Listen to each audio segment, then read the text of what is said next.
We left Dublin, heading west on the newly restored Royal Canal, a waterway that reveals many wonders along its banks. We're trying to get Rambler to the Shannon, but the journey is becoming more important than the destination.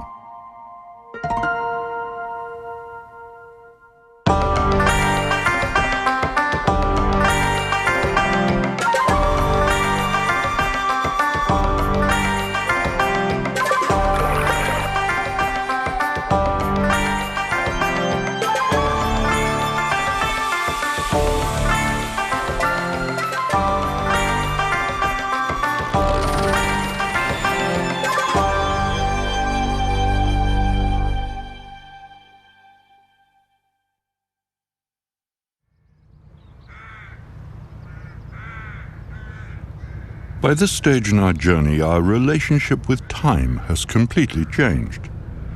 We've adjusted to a much slower pace of life, a pace persisting from some earlier century.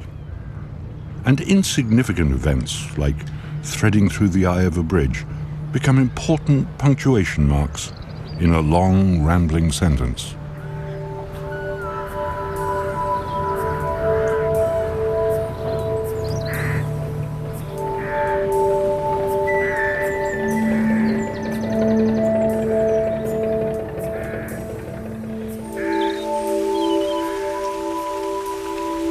Locks are the same, small victories in a long campaign, because although it's getting easier, we sometimes have to fight to make progress. But most of the time we slide past greenery in a slow daydream, sometimes in the present, and sometimes back in a past time that's never far away. History flickers in the peripheral vision, triggering brief images from 1955 and the voyage of the Hark.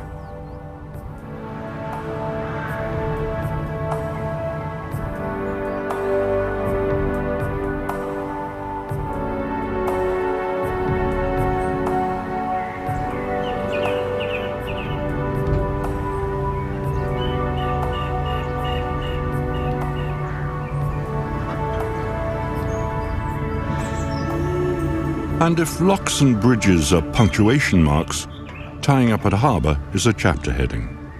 We've reached Ballinacaghy, and I'm going to have a look around. There are fine limestone structures that have weathered for 2 centuries and acquired a sombre dignity in the process. How many boats have stopped here over the centuries, making landfall in an inland harbour, served by lockkeepers now long gone, greeted by children who are now old men and women. It is a fine harbour, neatly landscaped and well maintained, and I want to explore the village, and I need to do some shopping. And if you need food, there is, in my opinion, something even better than a shop, a small country market.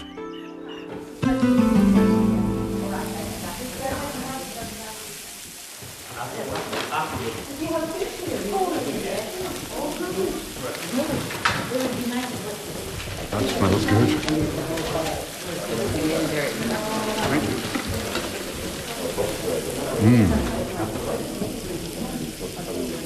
That's good. And the delicious smoked rashers are produced just down the road. It all started basically with me being an eel fisherman. 100 yards from here is the River Inny, and they pass down there in the autumn time as silver eels. We were catching eels, sending them to Holland live, and so we decided to add some value to them, that we'd smoke them. That's how we started smoking. Legislation was introduced in this country to ban eel fishing completely. The scientific advice was that there is a scarcity of eels in Europe and there's a scarcity of eels returning and everything like that. But on a closed system like the Shannon, because of the turbines in Killaloo, there wasn't much point in banning us from fishing for eels. Because the eels that we're not catching are going down and getting killed in the turbines anyway. That closed our business. We've had to reinvent ourselves since, so We started smoking other fish, salmon and mackerel. And we also started smoking bacon. We tried several different woods, cherry wood, chestnut, oak, until we basically discovered the oak wood from a whiskey barrel. We do our sausages with apple wood, and it gives them a unique flavour, and gives us a unique selling point. The process with the bacon is somewhat different in that you're cold smoking. You have fire smouldering for anything up to 2 days. It's not a thing you do in minutes, it's a thing you do with time.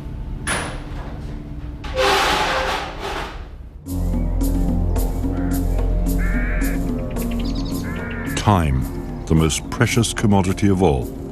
And the more of it you spend, the more precious it becomes. I don't share John's views on the banning of eel fishing, but the taste of the wonderful smoked food he produces lingers on my palate as we urge Rambler on down the canal, guiding her gently through the obstacles.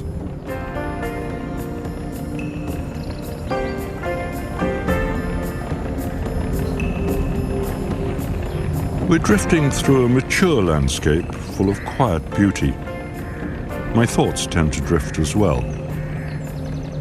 Time stretches and I sense reverberations from the past, echoes of the former days when trade was dying and pleasure boats were a great rarity.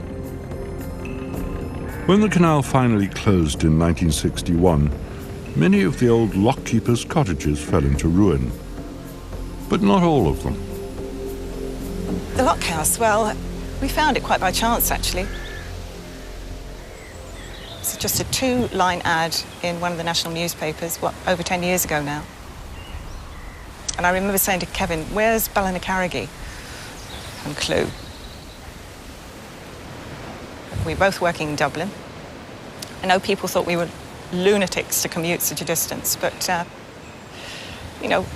it's so lovely here. And I worked with people in Dublin. Come the weekend, would spend all their time getting out of Dublin. Whereas here, you have it all here. You don't have to go anywhere. It's a very peaceful place to live as well, It doesn't matter what the day's thrown at you. You get back here, drive in, close the gate, have a look around. At peace. It's lovely. I'm a pet sitter. I pet sit in as much as I go to the pet. Kennels are wonderful, they're great, but they don't suit all dogs. So I visit once, twice a day, walk them, feed them, play with them, clear up after them. The nice jobs as well as the nasty jobs. But it's a joy.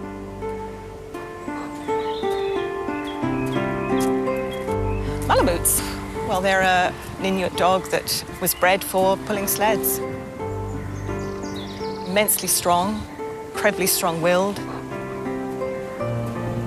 Our own one is a long hair, which is a bit of a throwback occasionally in litters. I think it's great for the dogs. No traffic, no cars, noisy lorries, that sort of thing. And it's just a wonderful amenity. There's lots of stretches where you can see a good way ahead. Even let them off the lead a little bit as well, for a bit of a run. And it's a glorious place to walk. But from that point of view, it's a wonderful amenity.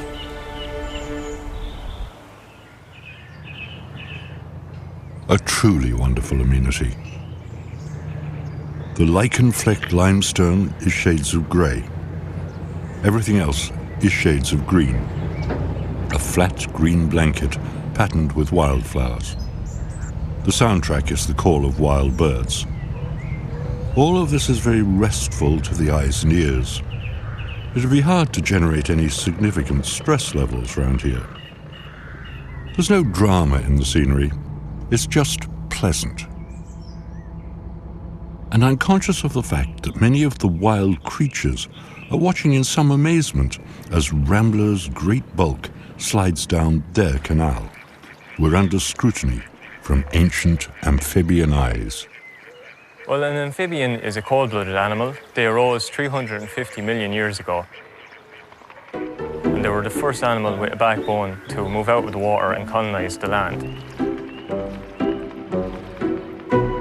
The common frog and the smooth newt, those two species you will find along the banks of the Royal Canal.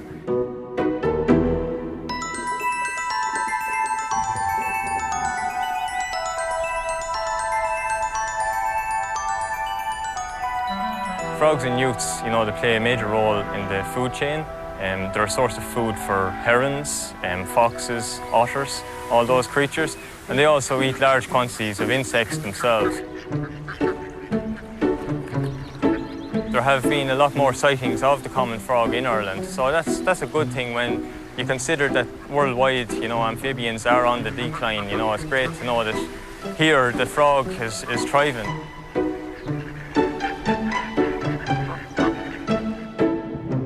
Smooth newt, similar life cycle to the frog. However, the main difference would be the smooth newt just produces, up to 300 eggs, whereas your frog is, anywhere 2,000 to 4,000 eggs. With the restoration of the Royal Canal now, it will provide much needed habitat for both newts and frogs. They will have, terrestrial habitat with the long grass along the bank, and they will also have aquatic habitat.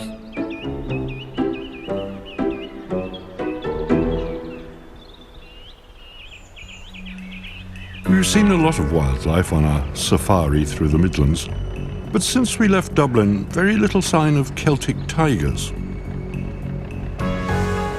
They didn't really have a boom round here, and the great thing is that without a boom, you can't have a bust. Things do change, of course, but they do so in a slow and dignified way. We're now on an embankment over a bog, passing something that may be relegated to history in the near future. Turf being saved. Not easy in the rain.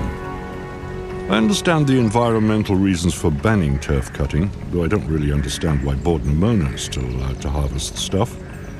But I'm uneasy about the number of Midland homes which will now have to switch to imported oil.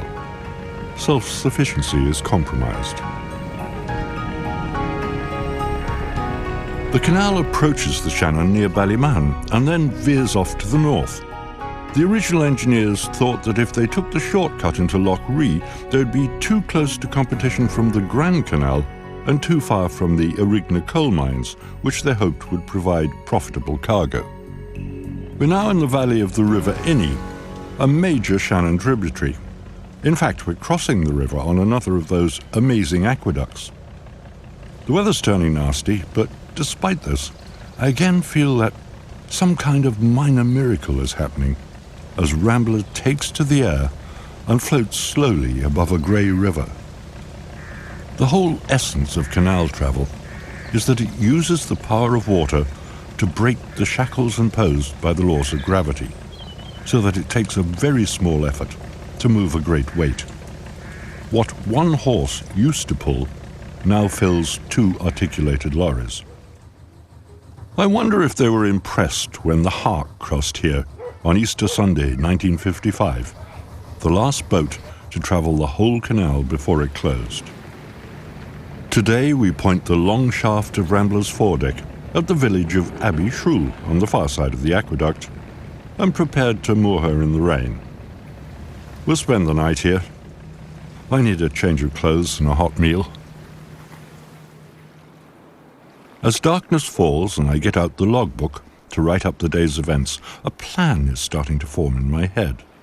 The purpose of the journey is to get Rambler back to the Shannon so she can rejoin the fleet of heritage boats based there, in particular Changsha, another old steamer that once worked side by side with her. But I'm not sure where Changsha is. We've lost communication. However, I've friends near here. Friends that are sometimes in high places. So we'll give Rambler a day off tomorrow, and I'll head away to try and locate Changsha. A good plan.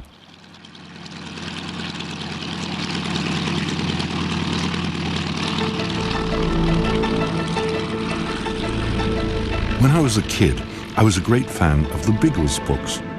But I've never actually done this before. Taken off in a cloth-covered plane with an open cockpit and 2 stubby wings. I'm a rather green Blue Max. All I can say is, think of Ryanair or Aer Lingus, and then try and think of the complete opposite, and you'll have something approaching the sensation. We're picking up the line of the canal and heading west along it. I really love this. I'm keeping my eyes peeled for the Red Baron and his squadron, and fumbling around in the cockpit looking for the machine gun triggers. Once a Biggles, always a Biggles. There's a huge sensation of speed. It's actually about 200 kilometers an hour, which is breathtakingly fast when you're used to a canal boat that seldom reaches walking pace.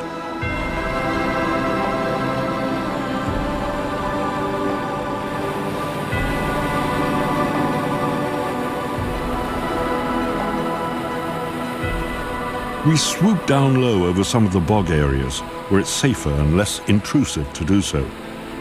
And by low, I mean less than 10 meters altitude. I'm guessing this. My altimeter doesn't work. Out onto the Shannon, hang a left and follow the meanders, flying fast and low on the lookout for Changsha. And there she is, unmistakable from the air. With her double-ended hull, she's steaming northwards up Loch Ree, coming to meet Rambler. That's great. And mission accomplished, we bank and turn over Lanesborough and head back for Abbey Shrool Airfield.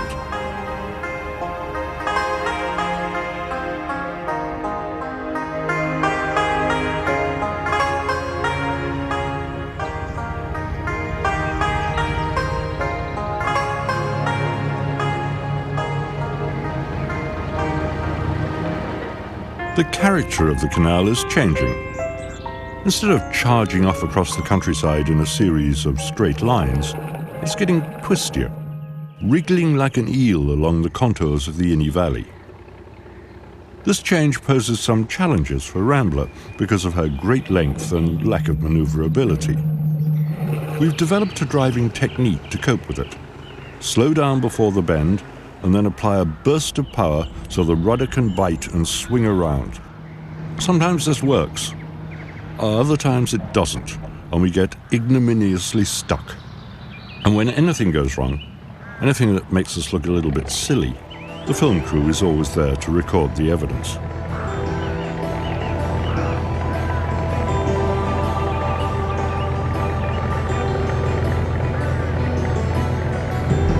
I've developed considerable affection for this ancient, unwieldy boat, but she does crave a lot of attention from helmsman and crew. Ignore her whims for a single moment, and she punishes you for it. Boats very rapidly develop personalities, and like people, they have their good days and their bad days. On a good day, Rambler is a joy. And I suppose if you get to be 133 years old, you're allowed the odd outburst of temperament. And it's not just the boat that creates challenges, it's also the canal. Something that continually hinders us is the amount of waterweed that accumulates around the propeller and rudder, reducing the effectiveness of both. They grow profusely now because we have less boat traffic now in the Royal Canal than we did in the past. Prior to approximately 1959, the Royal Canal was used for the transportation of goods between Dublin and the Shannon. The large tugs that operated on the system, whether they were mechanically operated or horse-drawn, caused significant disturbance in the water. And conditions were not ideal for plant growth. Since that commercial boat traffic ceased, we have a relatively light boat traffic on the canals. As a result, they're ideal for aquatic plant growth.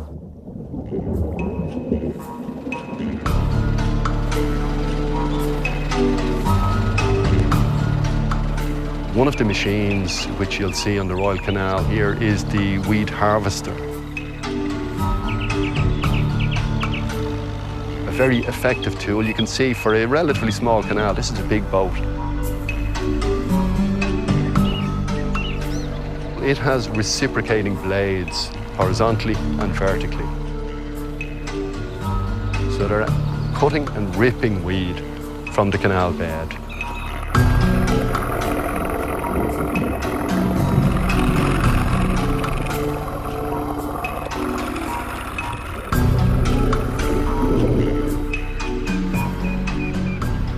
The importance of the harvesting facility it has is that if you cut vegetation, particularly many of the aquatic species we have here, they will sink, reroot, and just start new populations within weeks of being cut. So they must be harvested.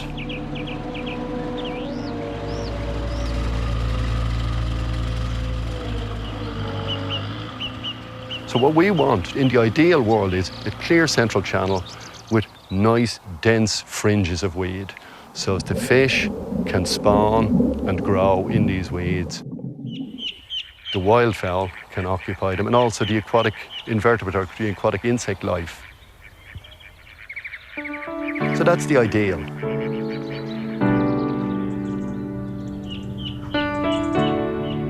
Because I'm an explorer, trying to discover things, the places where Rambler stops are important to me.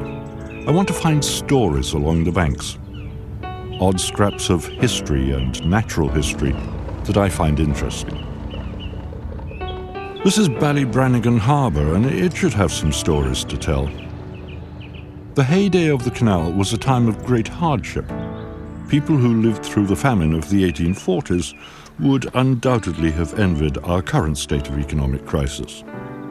Many of them were forced to emigrate, and a one-way canal ticket was the first stage of their journey.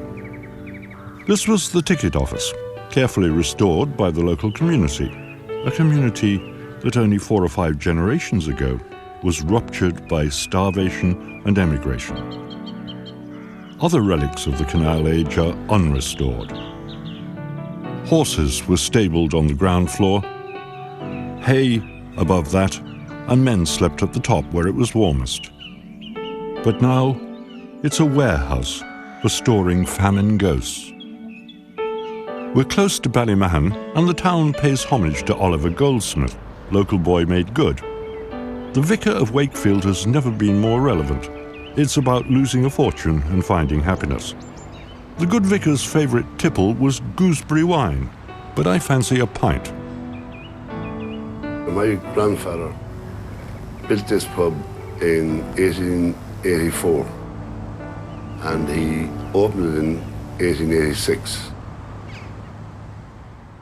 So the pub has seen a lot of history. It has, Dick, and a lot of it in the early part of the 20th century, and from 1916 to 1922. This house is famous for the fact that it was a safe house for Michael Collins when he was on the run. I had an aunt, Auntie Katie, who was my grandfather's eldest daughter, but she was designated to look after Kitty Kieran.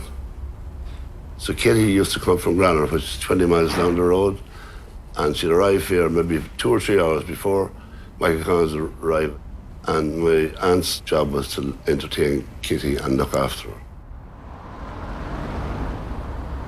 Lookout area was up at the top of the house, which in those days was called the garret. 2 fly windows up there, and they had direct access to the old RIC barracks down the end of town. And they could observe every movement that was being made, so they were always pretty confident and pretty safe up here. Tell me about the photograph over there on the wall. Well, that wedding photograph is of General Sean McKeown from Bannalee.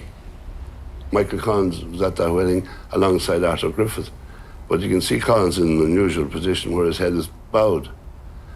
And that was because he never wanted his photograph to be taken, because he was the most wanted man in Ireland at the time. And have you any idea from anything that your mother or your aunt ever said exactly what Michael and Kitty got up to in this pub? They would have got up to too much, because she wouldn't tolerate that sort of behaviour in the house anyway. And I'd say it was just a fleeting visit of maybe an hour or two, and a cup of coffee and a biscuit on the way, or a cup of tea, whatever. Fairly innocent stuff. Very innocent stuff. come on, Ronnie. There was more than tea and biscuits happening between those two. But you have got me thinking about the start of the trip and my visit to Glasnevin Cemetery to find the graves of two lovers, and thinking about how the canal has revealed another small piece of their story. This stretch of the waterway was the first to be abandoned by commercial traffic, and it was also the last to be restored. So we really are travelling the forgotten road.